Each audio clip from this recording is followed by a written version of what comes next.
ખરેખર એ થઈ ગયું. ખરેખર એક 14 વર્ષનો છોકરો હતો તમારા જેવો જ.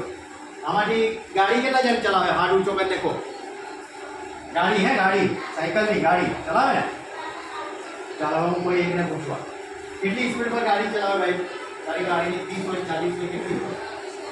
60. તમે હવે બીજું આનાથી વધારે કોઈ? 60 થી વધારે વાળો કોઈ નહીં ને? 60 ને? બરાબર. હવે મારો જે હીરો છે ને, એ મારો હીરો થઈ ગયો આજથી 60 વર્ષ પહેલા. એનું નામ છે જેમ્સ હેરિસન. શું નામ છે? James Harrison. બરાબર. ઓસ્ટ્રેલિયામાં મારો હીરો થયો 14 જ વર્ષનો. ને પેલા ફોરેન વાળો તો ખબર ને આપણા કરતા આપણે જરાક આમ પાકિસ્તાનના જેવા દેખાય. પેલા તો 14 વર્ષના કેવો હોય? આમ હોય ને 14 વર્ષના. અટ્ટા કટ્ટા બધું મટન મટન ખાઈને બરાબર બની ગયેલા હોય ને. આપણને કંઈ મળે નહીં એટલે આપણે બધા એવા રહી ગયા. પેલા અટ્ટા કટ્ટા આમ ગાડી ચલાવીને આમ જતો હોય. હાઈવેની ઉપરથી આમ ગયા કરે ગાડી. આમ પછી એક ટ્રક આવી ઉડાડી દીધો. શું થયું? 100 ની સ્પીડ પર હતો ભાઈ, એટલે ટ્રકે ઉડાડી દીધો. એનું ફેફસું એક બાજુ, હૃદય એક બાજુ. આપણા બિલ્ડિંગ વાળા જેવું કંઈ હોય તો હું નહીં જાય. નામ સત્ય પણ તો ઓસ્ટ્રેલિયા એટલે બધા ભેગા રહ્યા. ભેગા રહીને કે ભાઈ છોકરાને બચાવી લો, છોકરાને આપણે બચાવી લો. ઓસ્ટ્રેલિયા હતું ને એટલે એનું ફેફસું ભેગું કર્યું. આજે એક ફેફસું તો ખલાસ જ થઈ ગયું. એક ફેફસાને હૃદયને ખૂબ પછી હોસ્પિટલમાં લઈ ગયા. હવે હોસ્પિટલમાં લઈ ગયા. ઓસ્ટ્રેલિયા તો ખંડ બહુ નાનો ને કે મોટો? ભારત કરતાં મોટો કે નાનો? બહુ મોટો ખંડ. ઓસ્ટ્રેલિયા બહુ મોટો ખંડ. એક સ્કૂલ અહીંયા હોય તો બીજી સ્કૂલ 15-17 કિલોમીટર દૂર હોય કે આટલા નજીકમાં નહીં હોય બીજી સ્કૂલ. બહુ વિશાળ વસ્તી. હવે એ લોકોને લોહીની જરૂર પડી. લોહીની જરૂર પડી તો શું કરે? તો ત્યારે કે આવી એપ બધું નહીં હતું. એપ નહીં હતી કોઈની પાસે. એ લોકો શું કીધું? રેડિયોમાં બોલ્યા. રેડિયો સિલોન પહેલાં હતું એમ રેડિયોમાં બોલ્યા, ભાઈ આખા ઓસ્ટ્રેલિયાને જણાવવામાં આવે કે 14 વર્ષના છોકરાનું ભયંકર એક્સિડન્ટ થઈ ગયો તો બધા લોહી આપવા આવો. લાઈન લાગી ગઈ લોહી આપવાવાળા. લાઈન એટલે કે 14 વર્ષના છોકરાને બચાવવાનું.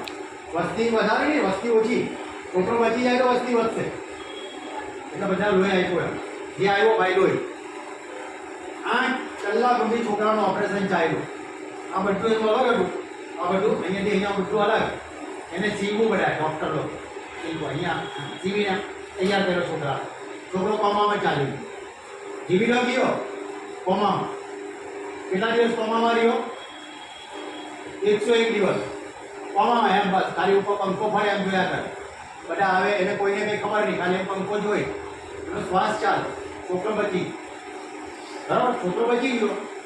હવે એનો બાપ આવીને બારી હોય એમાંથી બહારથી એનો બાપ રોજ એને જોઈ કે મારો પોયરો ક્યારે બહાર નીકળે, મારો પોયરો ક્યારે બહાર નીકળે, મારો પોયરો ક્યારે બહાર નીકળે. બાપને તો એવું હોય ને, તમે બધા બાપ બની જાઓ ત્યારે બાપની ખબર પડે. હમણાં તો બાપ તમને કંઈ કહે એટલે તમને ખરાબ લાગે. પણ એ છોકરાના બાપે એમ કીધું 101 દિવસે પહેલો છોકરાએ આંખ ખોલી.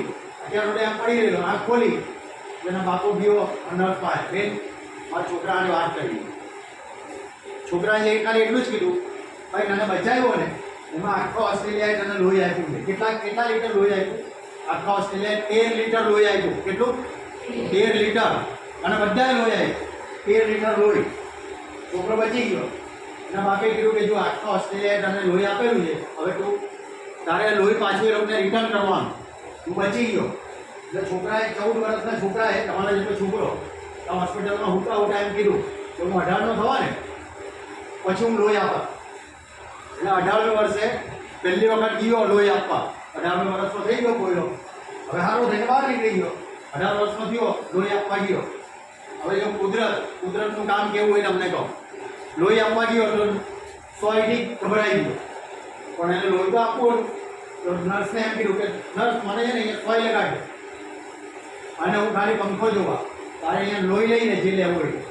છોકરા બેન નર્સે લગાવ્યું લોહી એને આપ્યું. 20 મિનિટ 25 મિનિટ ચાલી ગયું. આમ કરતાં એ છોકરો 21 વર્ષનો થઈ ગયો. કેટલા વર્ષનો થયો? 18 વર્ષથી 21. એનું કિસ્મત બી સારું. 21મે વર્ષે એને રેલવેમાં નોકરી લાગી ગયા. રેલવેમાં કે ડ્રાઈવર હતું. પણ હવે એને લોહી આપવાનું એને નક્કી કરેલું કે દર 6 મહિને 8 મહિને લોહી આપવા. એને ડ્રાઈવરની નોકરી મળી તો એને રેલવેમાં પાછો ગયો છોકરો. ભાઈ મને ક્લાર્કની નોકરી આપો, મને રેલવેમાં ડ્રાઈવર નહીં જોઈએ. એટલે એવું કેમ? મારે દર 5-6 મહિને લોહી આપવાનું. લોહીના ટાઈમ આપવાના ટાઈમે હું નહીં આવ્યો તો મારે બધાનું લોહી કાઢી ચૂકવવાનું છે. તો મિનિસ્ટ્રી રેલવેવાળાએ કીધું હારું ભાઈ તું ક્લાર્ક બની જાય, ચાલ એને ક્લાર્ક બનાવી દીધો, લોહી આપવાનું ચાલુ રહ્યું. હવે આપણા બધાનો અહીંયા જન્મ થયો ને તો કોઈને કોઈ કામ માટે કુદરત મોકલે. આપણી પર મુસીબત આવે ને તો બી એના માટે કંઈ સારું હોય, કુદરતે કંઈ સારું વિચાર્યું હોય એટલે આપણને દુઃખ આપે. આપણે ફેર થઈ ગયા ને કુદરતે કોઈ સારું વિચાર્યું હોય આપણા માટે કંઈ, એટલે કુદરતે શું વિચારેલું આ છોકરા માટે એ તમને કહો. એ લોહી આપતો ગયો 21નો થયો, 25નો થયો, 25 વર્ષનો થયો ને ત્યારે અમેરિકામાં, ઓસ્ટ્રેલિયામાં એક ભયંકર રોગ આવી ગયો, ભયંકર રોગ. બધી લેડીઝો પ્રેગ્નન્ટ થાય પણ છોકરો મરી જાય. પ્રેગ્નન્ટ લેડી થાય, છોકરું રવાનું હોય ને ત્યારે છોકરું મરેલું થાય. પછી વૈજ્ઞાનિક લોકોએ નક્કી કર્યું કે આવું કેવી રીતે થાય. આપણા ઓસ્ટ્રેલિયામાં આવું તો કંઈ થયું નથી. એક રેસિસ નામનો રોગ આવી ગયો. આપણા કોરોના આવેલો ને એવો રોગ ઓસ્ટ્રેલિયામાં આવ્યો, રેસિસ. નાના કોયરાને જ થાય. પ્રેગ્નન્ટ લેડી હોય તેને થાય, કોયરું જીવે નહીં, કોયરું મરી જાય. કાં થાય તો પછી થયા પછી મરી જાય. એ રેસિસ એવો રોગ થઈ ગયો. પછી ઓસ્ટ્રેલિયા તો આપણા કરતાં બહુ આગળ ને બધા લોહીના ચેકિંગ કર્યા. બધા મારા જેટલા રૂમમાં એ બધાનું લોહીનું ચેકિંગ કર્યું. કોઈ લોહીના ચેકિંગમાં બધા હવે કોઈ લોહી હોય કંઈ મળ્યું નહીં એ લોકોને.